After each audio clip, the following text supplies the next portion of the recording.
In the summer of 2013, Brittany Darby started noticing some red flags about her boyfriend, Michael Madison. For several months, he would show up with strange cuts and scabs on his face. When she questioned him about it, he of course came up with some clever excuse.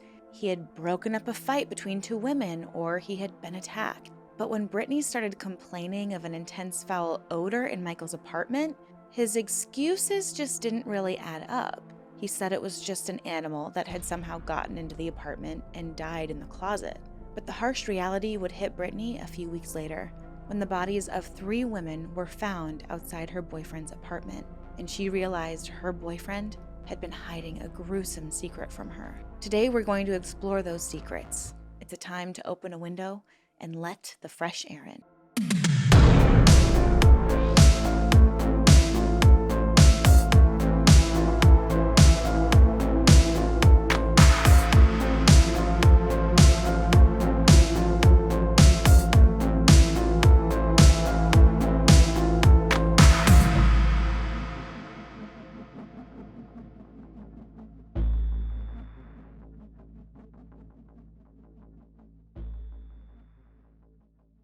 Hello, everyone, and welcome back to my channel, or welcome if you're brand new. My name is Erin, and I am fascinated by all things cults, true crime, and unique spiritual practices. On True Crime Tuesdays, I like to explore a true crime case, and on Spiritual Saturdays, I explore a cult or a spiritual practice that's intriguing to me. So if you're also fascinated by things like this, please subscribe. I would love to have you here. Also, I love to give a book recommendation at the beginning of each video. And once again, I just have to recommend this book, The Hour of the Witch. I am so close to finishing it. I can't put it down. I love the elevated language of it. It's in the year 1662 in Boston. A woman is desperate to get away from her violent husband. And then, of course, because of the times, people somehow equate that to her being a witch, because how can you complain about a violent husband if you're not a witch? But I highly recommend this book, especially for this season. So let me know what you think in the comments down below. All right, let's get right into this case.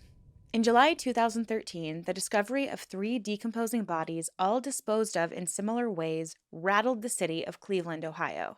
The bodies were all found folded in half and stuffed into plastic trash bags in and around a local apartment building. Parents of missing children all began panicking because what if their worst nightmare had come true? Tragically, this would be the reality for the families of Shatisha Sheely, Angela Deskins, and Sherelda Terry, the three bodies identified in this case. Fortunately, naming a first suspect would not be difficult at all because the evidence quickly began to lead authorities to Michael Madison. Not only were the bodies found near his rental unit, but DNA would soon be found on the bodies, and although Michael would put up a fight in court, he would be sentenced to death in 2016. But how did we get here? How could anyone commit such atrocious crimes? His attorneys would argue that Michael's upbringing was so volatile that there's no way he could understand that his behavior was abhorrent and wrong. Well, let's take a deep dive into his upbringing to see if we agree with that statement. Michael Madison was born almost exactly 46 years ago on October 15th, 1977. He was a surprise pregnancy for his mother, Diane Madison, and his father, John Baldwin. His father left the two of them and denied ever being Michael's father. And being a surprise mother and not having a great upbringing herself, Diane was inequipped to raise a child. She really had no idea how to be a parent, let alone a good one. She would force food down his throat when he was as young as 2 years old, and when he vomited due to choking on his food, she threw him into a tub of scalding water. And because he continued crying, she beat him with an extension cord. And this just scratches the surface of the pain he endured as a child. I mean, his mother really had no idea what she was doing, and she was incredibly violent herself. Diane had a number of boyfriends while Michael was growing up, and when they beat him, she turned a blind eye. Even when the beatings were so severe that he would end up in the hospital, he even lost hearing in one of his ears because of being beaten by one of her boyfriends. Soon, Michael would be sent to live with his grandmother, but she was an addict and was abusive to her own daughter as well, so it really wasn't that much better than his mother, and he'd end up being hospitalized again several times while under her care. As he grew up, he began engaging in abusive behaviors himself. In school, he once touched a classmate inappropriately and engaged in other illegal activities. It said that he became very well known by local law enforcement. Michael had never experienced any nurturing from adults, let alone any women. So this somehow translated into a sheer hatred of women.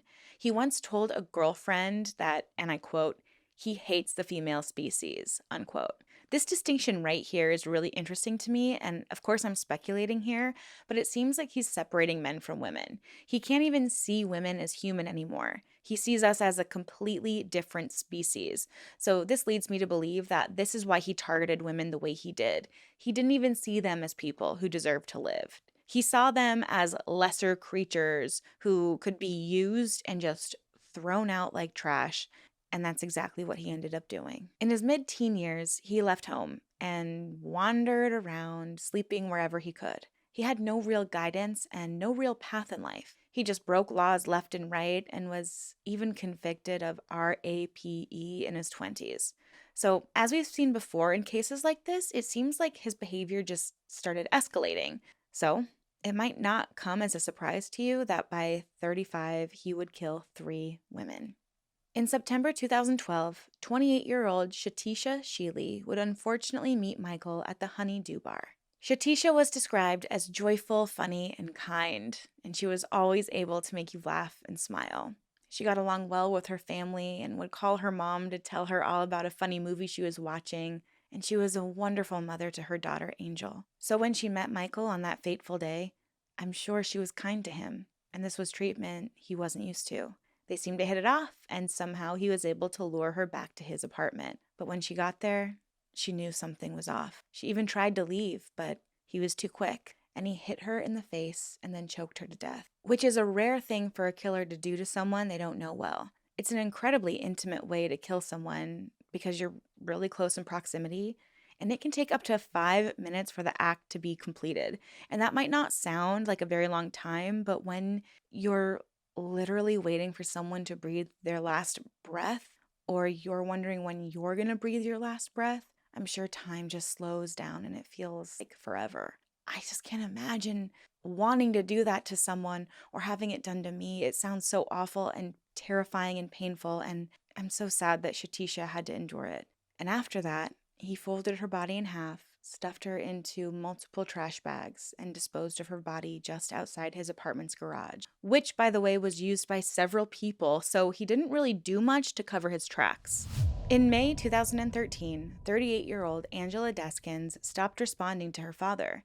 And now Angela was known to disappear from time to time, but this seemed completely different. I mean, it was like she was totally off grid. So this was very concerning for her father. It's unclear of when or how exactly she met Michael, but they had been texting for weeks leading up to her disappearance. A friend of Angela's testified that he had dropped her off at a barbecue spot and Michael was waiting there for her.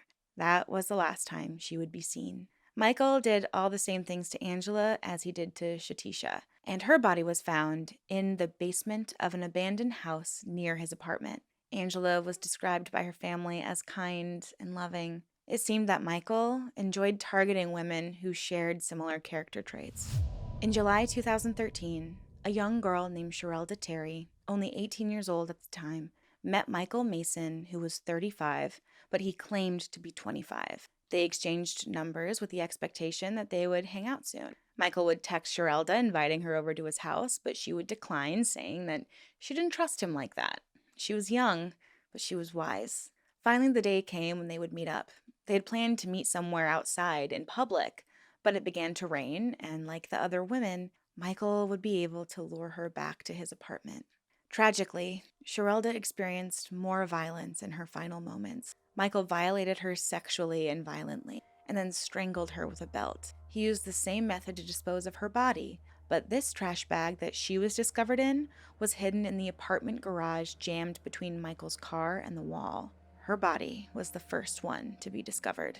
See, Michael's apartment was located above a cable company. They were all in one building. So when workers began noticing a strange odor in the garage, they called the police, and that's how the police made the discovery. Sherelda was affectionate and kind.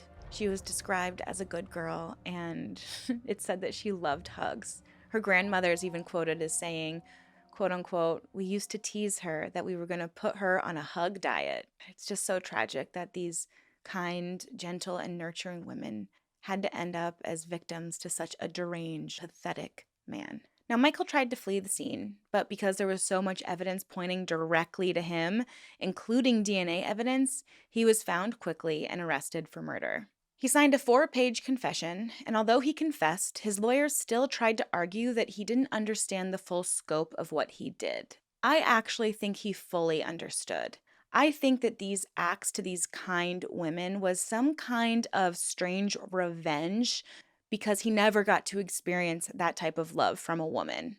And I don't think it's his mom's fault. I don't think it's anyone's fault. Yes, it's unfortunate and tragic that he had the upbringing that he had. No child should ever be abused by anybody, but it does not justify the behavior as an adult. He was born into a very particular and challenging set of circumstances. He didn't have access to the privileges and the things that might have helped him grow and heal from his upbringing. But I believe that his actions were very intentional.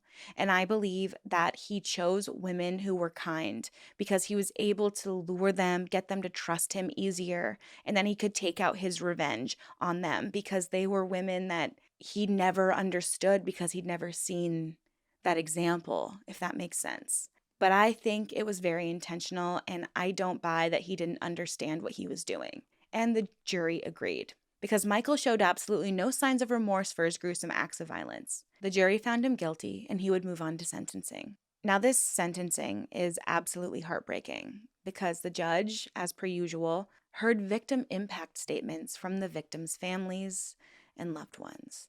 One impact statement that really left a mark on the courtroom, but was also shared in the media, was Sherelda Terry's father, Van Terry. As he approached the podium to speak, you could tell there was anger in his eyes.